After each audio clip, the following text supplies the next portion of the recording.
Hello friends, welcome back to our channel language learners. और आज हम पढ़ने वाले हैं इस वीडियो में कक्षा 5वीं का दूसरा चैप्टर का पार्ट 2।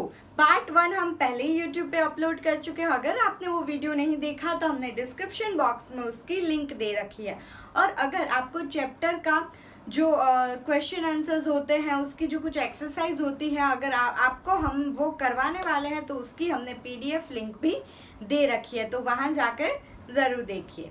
और आप सोच रहे होंगे मैं वीडियो की स्टार्टिंग में मैं क्या कर रही थी, जैसे कि मैं लिपस्टिक लगा रही थी, कुछ लिख रही थी, गाना गा रही थी।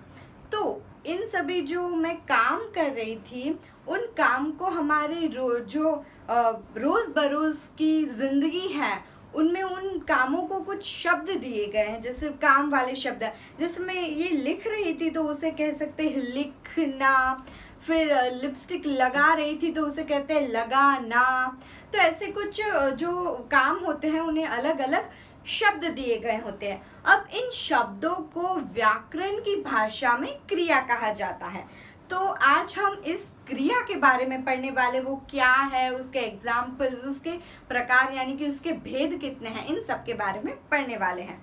तो सबसे पहले अगर मैं सिंपल भाषा में अगर आपको क्रिया कहूँ कि क्रिया क्या होती है, तो हमारा जो शरीर होता है उसके अगर कोई भी अंग का हम उपयोग करते हैं, जैसे कि हाथ हम हिला रहे हैं तो हाथ को हमारी कुछ मूवमेंट हुई, कुछ हलचल हुई, तो उसे क्या कहते हैं, क्रिया। अगर आपको ये सिंपल तौर पे आप इसे देख सकते हैं, क्रिया। अब हम क्रिया की व्याख्या जानते हैं कि क्या है।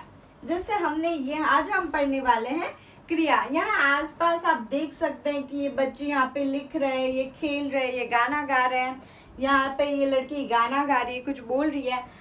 तो जिन शब्दों से किसी काम के करने या होने का पता चले उन्हें क्रिया कहते हैं।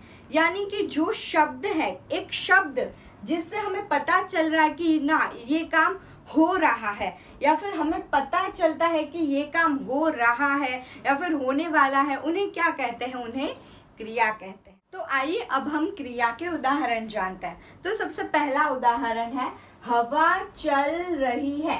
तब ये हवा है, वो काम क्या कर रही है, जैसे हमने उसकी व्याख्या में देखा कि जिन शब्दों से किसी काम के करने या होने का पता चलता है। तो यहाँ हवा का कार्य क्या है, चल रही है। तो यहाँ पे क्रिया क्या हुई, चल रही है। ये क्रिया हुई, चल रही है वो क्रिया हुई, और इसका क्रिया शब्द होता है चलना। ओके, तो अब दूसरा एग्जाम्पल जानते हैं। खुशी पत्र लिख रही है। तो यहाँ पे खुशी एक बच्ची है जो क्या काम कर रही है, हमें क्या पता, इन शब्द में से किससे पता चल रहा है कि वो कुछ काम कर रही है, तो यहाँ पे लिख रही है। तो इस वाक्य की क्रिया क्या हुई, लिख रही है, और क्रिया शब्द लिखना।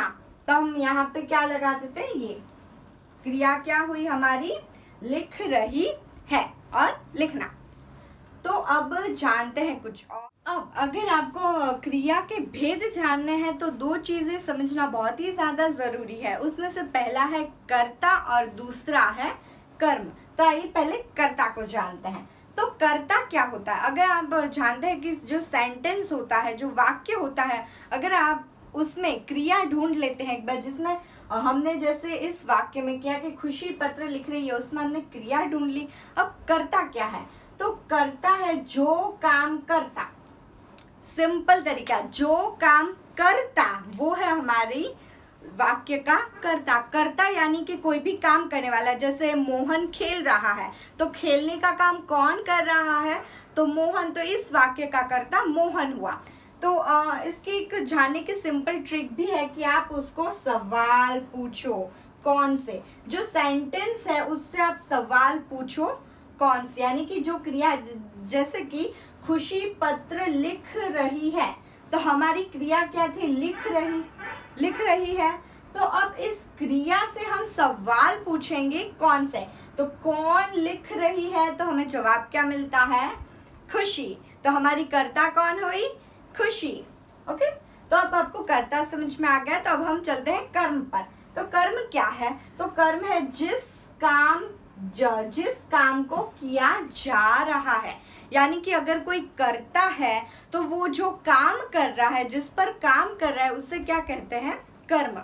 जैसे कि कर्ता जो काम करता है, यानी कि जो हमारे वाक्य का कर्ता है वो जो कार्य कर रहा है उसे क्या कहते हैं? कर्म। अब हम कर्म को जानने के लिए भी हमारे पास एक छोटी सी की है, वो है क्या। अब हमने जैसे कर्ता ढूंढने के लिए क्रिया से सवाल किया था, अब आप समझ लीजिए कि क्रिया हमारी एक स्टूडेंट है और हम उस स्टूडेंट से सवाल पूछ रहे और हमें वो जवाब मिल रहा है। तो अब हम हमारी स्टूडेंट क्रिया से सवाल पूछेंगे क्या से। जैसे कि लिख रही है, हमारी क्रिया थी क्या लिख रही है, तो अब हमें उसके आंसर में क्या मिलता है? पत्र। तो पत्र हमारा क्या हुआ? कर्म। तो खुशी क्या हुई हमारी? कर्ता। और पत्र क्या हुआ? कर्म। तो इस वाक्य में खुशी कर्ता है, पत्र कर्म है और लिख रही है हमारी क्रिया हो गई। तो पूरा जो सेंटेंस होता है वो इन तीन चीजों से बनता है। तो अब हम क्रिया के कुछ एग्जाम्पल देखते हैं। जैसे कि हमारे पास पहला है गीता कुल्फी खा रही है। अब इनमें कौन सा शब्द है जो बता रहा है कि कुछ काम हो रहा है, या फिर हमने जो शॉर्ट ट्रिक दी थी कि हमारे शरीर का कुछ अंग हिल रहा है, अगर शरीर में कुछ हलन चलन हो रही तो वो हमारी क्रिया है। जैसे कि गीता में कुछ है नहीं, कुल्फी में कुछ नहीं, अब खा रही है, तो इसमें खाना तो हमारे मुंह का जो हिस्सा है वो हिलता है, तो हमारी क्रिया क्या हुई? खा रही है, यानी कि खाना। अब हम दूसरा देखते हैं, फूल खिल रहे हैं। अब इसमें क्रिया क्या हुई? खिल रहे हैं, यानी कि खिलना। अब तीसरा सूरज निकल रहा है। अब इसमें क्या हुआ? निकल रहा है। अब चौथा बच्चा हंस रहा था। अब इसमें क्या होगा?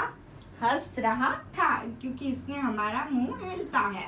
ओके, तो अब आप देख रहे हैं कि ये जो दूसरा और तीसरा जो है वो कैसा है कि फूल खिल रहे हैं, सूरज निकल रहा है। अब हमारे क्रिया में दो चीजें होती है, एक क्रिया जो अपने आप हो जाती है और दूसरी क्रिया जो किसी के द्वारा की जाती है, यानी कि उसे करने वाला कोई होता है। अब देखिए कि फूल खिल रहे हैं, तो फूल को कोई खिलाने गया नहीं, वो तो अपने आप ही खिलेंगे। और दूसरा कि सूरज निकल रहा है, अब सूरज को कोई निकालने जाएगा नहीं, वो अपने आप ही हो जाएगा। ये अपने आप हो रहा है। पर देखते हैं गीता में कि गीता कुल्फी खा रही है। अब गीता अपने हाथ में कुल्फी पकड़ेगी, उसे खाएगी, तब वो खा पाएगी, अपने आप तो उस कुल्फी उसके मुंह में नहीं चली जाएगी। जैसे कि इसमें बच्चा हंस रहा है, बस बच्चा हंस रहा था, तो बच्चे का मन हुआ कि मुझे हंसना है, तभी वो हंस पाएगा, ऐसे तो हंसेगा नहीं। तो मेरे कहने का पूरा मतलब ये है कि कुछ क्रियाएं अपने आप होती है, तो कुछ क्रियाओं को किसी के द्वारा किया जाता है।